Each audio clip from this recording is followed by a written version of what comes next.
Happy Tuesday, August 6th. We're in the studio here, the fastest 40, Dan and Trey, presented by Odyssey Sports. We got our guy Bryce behind the scenes producing the damn thing.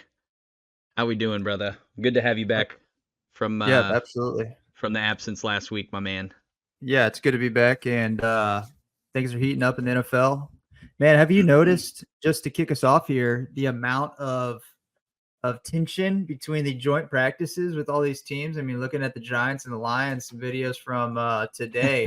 I mean, they were getting after it, man. It's kind of it feels good that the NFL's back, and that's kind of bringing us in with some feistiness, some grit on the field there. So especially from the Lions, you kind of expect that from the way they're coached. Oh yeah, they're biting kneecaps out there. Malik Neighbors took a nice shot at Kirby Joseph to give us a highlight reel today. That's something the Chiefs really haven't done traditionally is joint Yeah, practices. At least it's not something that I can recall during the Andy Reid era. So it's been one of those things where we just get the inner team scuffles.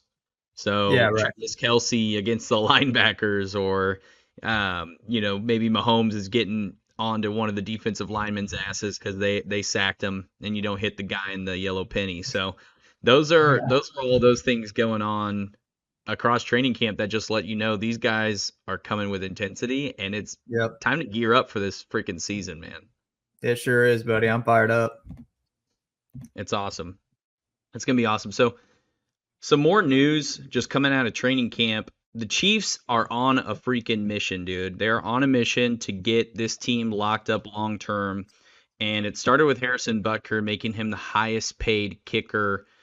I think he got something along the lines of 17 million guaranteed, about 6 mil on average per year, making him the highest paid in NFL history. So pretty fantastic, well deserving, obviously, for what he does on the field, kicking 90% of those kicks through, just nails for extra points as well. I mean, the guy just has ice in his veins and has shown up in some of the biggest moments on this Chiefs run during this Chiefs dynasty. So, made nothing but sense for them to lock Butker up long term. Yeah, agreed. And as that conversation continues with Butker, there's been rumors outside of the Butker extension that the Chiefs are looking to extend both Creed Humphrey and Trey Smith. Creed Humphrey being the Yep. starting center, and then Trey Smith being the starting right guard. Both young guys, both drafted the same draft, and both guys who have played phenomenal football for the Chiefs, been a part of that all-star interior line there that we have, probably the best in the league. So we've had several conversations as far as, can the Chiefs do both of those guys? Can they extend both of those guys? Or can it only be Creed or only Trey? Or who do you pick? And how do you make that decision? And, like I said, they're rumors as of now. So really, who knows how this is going to go. But as it goes every year, you start to hear these grumblings going around the league or around your team. And sure enough, most of the time, 80% of the time, 90% of the time, something comes through and it ends up being true. So I'm looking forward to that. I personally think I know I want both of those guys on my football team for the next 5 years or 4 years, whatever that contract looks like. And another conversation we had around extensions, Dan, was what are the Chiefs going to do with the left tackle position? And I think with the Butker extension and with the potential of Creed Humphrey and Trey Smith, I think this answers our question on what the play at left tackle is going to look like. And it's either going to be the rookie or it's going to be Wanya Morris, which right now it's looking like the rookie at left tackle. So he's been getting the 1 reps, and we're not going to go out and get a veteran presence at left tackle. So I think, at least if one of those guys gets extended before before the season starts here, really the next week or maybe the next 2 weeks is really when they need to take action if they're going to go out and get a left tackle. But I think at this point, we're kind of set in stone on what this roster looks like for the Chiefs for the 2024 season. No, absolutely. You said a couple things there I want to touch on. So the interior line, I was always in the camp of it's going to be Creed or it's going to be Trey Smith. The fact that Yep. the rumors are coming out that are saying the extension is likely for both of these guys, I think further solidifies what you're saying about left tackle. And it's because both of those guys, Wanye Morris and Kingsley Suamataia, they're both on their rookie deals. So that's very low compensation for a premium position that the Chiefs really can take that offensive line budget and parse it over to those guys on the interior Yep. for the next 3, 4 years, depending on what the natures of their extensions look like. And you're locking up a guy who's already been an all pro in Creed Humphrey and another guy in Trey Smith who has that all pro potential and should have gone to a few Pro Bowls by now. Yep. So just knowing that you have the best interior line in football, Joe Tooney's still under contract for 2 more seasons, including this year. That's going to bode well, really well, for Patrick Mahomes and how well he's going to be protected.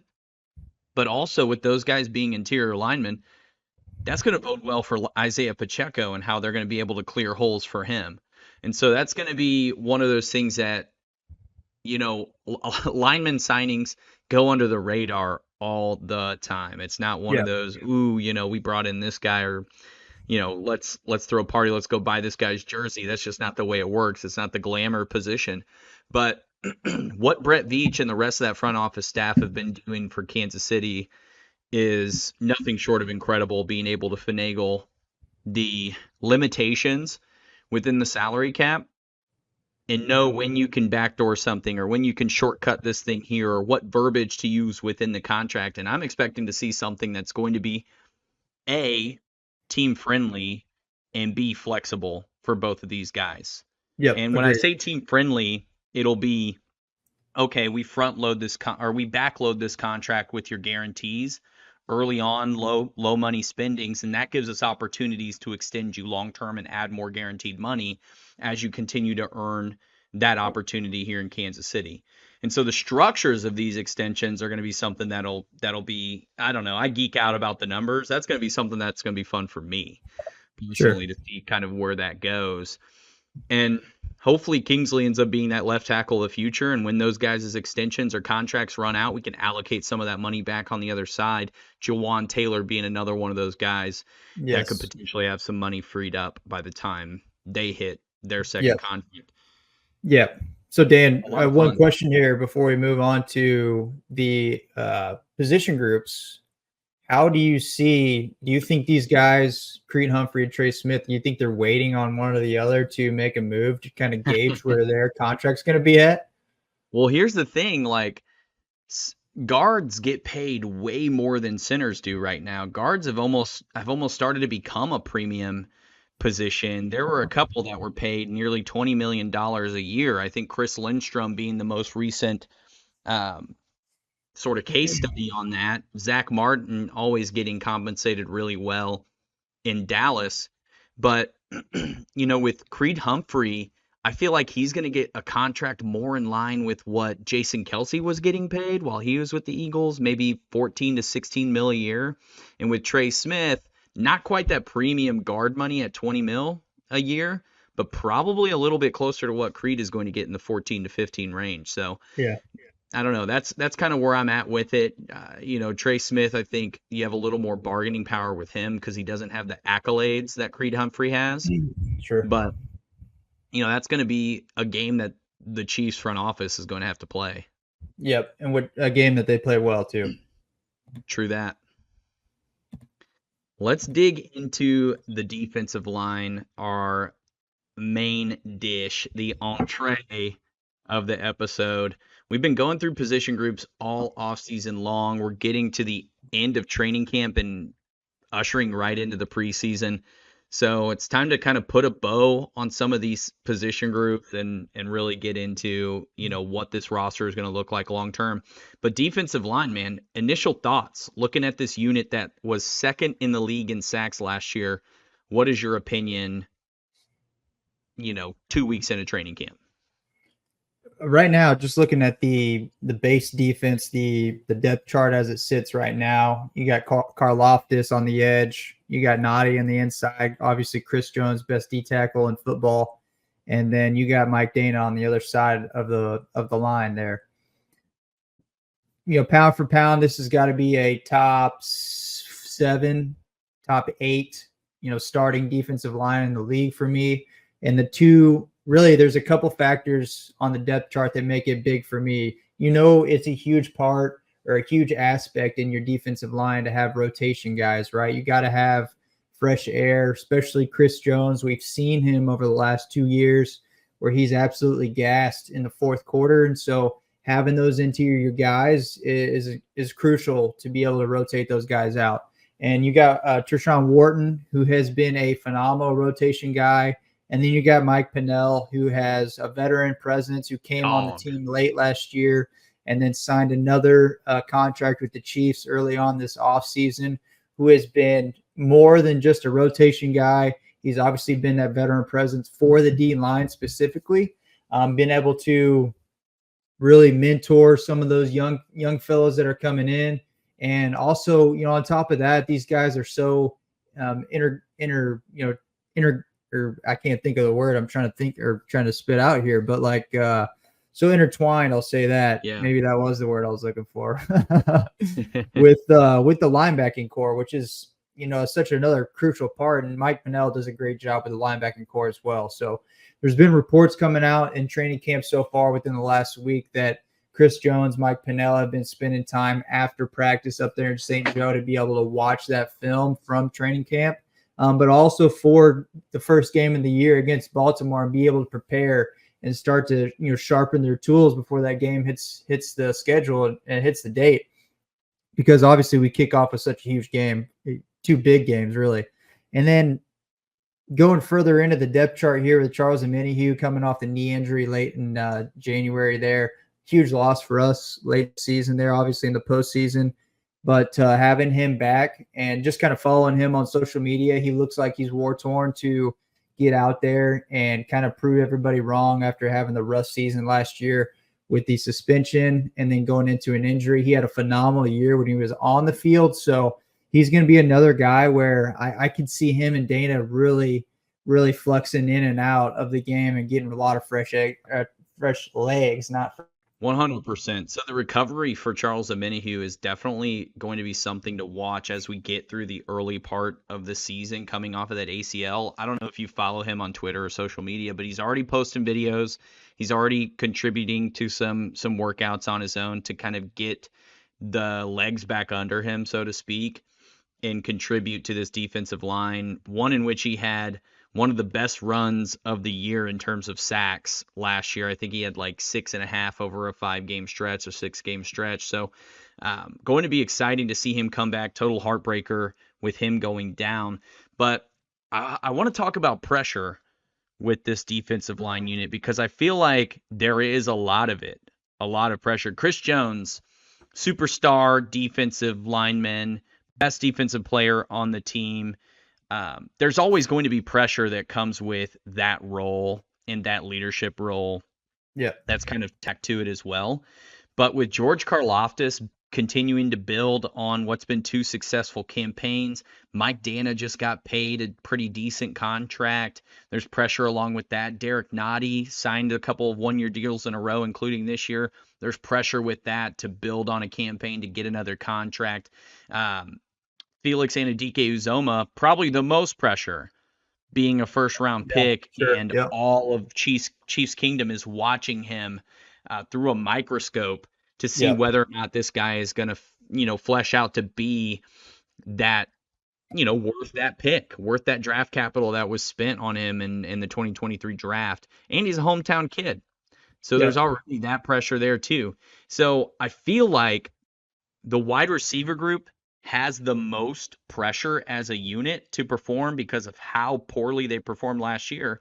But the defensive line, it has to be second on that list in terms of the most pressure from a single position group on the roster. Very and really it starts with Anudike-Uzomah and moves through that unit. Interesting. My personal opinion, I think the second place goes to the D-backs after losing Jerry Sneed. I think there's a lot of pressure on the D-backs. I think the defense is well balanced where you got, the D line's got superstars. The linebackers obviously we have one of the best, if not the best linebacking core in the NFL. And I think the pressure has shifted this offseason without Jerry Sneed to the D-backs. But I see you there. A lot of new contracts up front.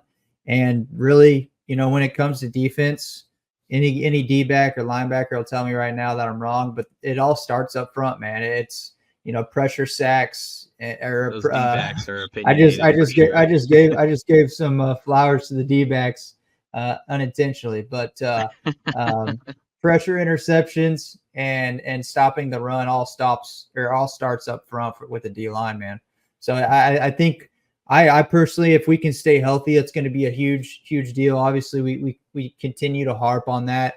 We harped on that all postseason and then late into the run in the regular season last year for the Chiefs. But staying healthy is such a big deal. And last year we did a pretty good job of staying healthy all the way up there to the end. And there are a couple guys here in the D line that need to produce for what they have been either selected as in the draft or paid with contracts this offseason or last offseason. So yeah, there is a level of pressure there, 100%. Well, if there's anyone that's going to get the most out of these guys, I think it's Joe Cullen and what he's been able to do with this unit coming over to Kansas City from Baltimore. We saw his body of work in Baltimore, how many sacks they've racked up, the talents that he's been able to develop. And I think a lot of that is translated to Kansas City with the way that the players have, really shown up, right? Chris Jones is performing at a high level as he ever has entering age 30 season. George Karlaftis came out firing last year and has not Yep. let up. Just such a motor on that kid. And then Mike Dana broke out a little bit to start the season. He tapered off towards the back end, but all of those different components that make up our defensive line, they're being coached by Joe Cullen and ultimately led by Steve Spagnuolo. So as long as we have the premier coaches that the Chiefs have on their staff, then I feel confident that this unit is going to perform well again and continue to force pressure on the quarterback. And what's crazy last year is the Chiefs finished second in sacks, and there were so many missed opportunities for them to Yep. get after the quarterback where, Chris Jones just gets outran or Karlaftis comes off the edge and gets outran. Like there were so many of those different scenarios that came up, and I know we talked about them a ton.